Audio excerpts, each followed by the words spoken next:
মার্কেটে এইখানে একটা যদি এই জায়গায় যদি ভেরি গুড স্পিনিংয়ে যে স্পিনিং ক্যান্ডেল ক্রিয়েট করতেছে, এখানেও হ্যামার কনফার্মেশনে চলে আসছে and it's a clear confirmation. এবং আমি এই জায়গা থেকে সেল সাইড পজিশন মেক করলাম।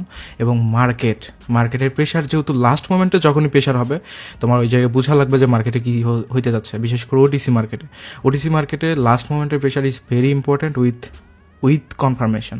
আমরা ট্রেড প্লেস করছি with confirmation, so it's very important. দেখো মার্কেট এই জায়গা থেকে ডিমান্ড জোন থেকে মার্কেট মুভ করছে, ডিমান্ড জোন থেকে মুভ করার পরে গ্যাপ ফুলফিল করছে। রেজিস্ট্যান্স পয়েন্ট দেখো, প্রিভিয়াসলি তোমরা যদি দেখো ইটস এ ক্লিয়ার রেজিস্ট্যান্স পয়েন্টগুলোতে চলে গেছে। এবং রেজিস্ট্যান্সে যাওয়ার পরে যখনই মার্কেট আমাদের একটা কনফার্মেশন, মার্কেট কিন্তু গ্যাপ ফুলফিল করতে চাইছিল, বাট কথা হচ্ছে যে এই জায়গা থেকে লাস্ট মোমেন্টে একটা প্রেশার ক্রিয়েট করছে। সো লাস্ট মোমেন্টের প্রেশার ইজ ভেরি ইম্পর্ট্যান্ট এবং এই জন্যই কিন্তু এই জায়গায় ট্রেড প্লেস করছি ইউজিং 1% ক্যাপিটাল রিস্ক। এবং মার্কেট এইখানে যেটা দেখাচ্ছে এটা আনএক্সপেক্টেড একটা মুভ দেখাচ্ছে। আমাদের অ্যানালাইসিস ইজ 100% ওকে। সো এই জায়গায় আমরা এমটিজি ইউজ করলাম।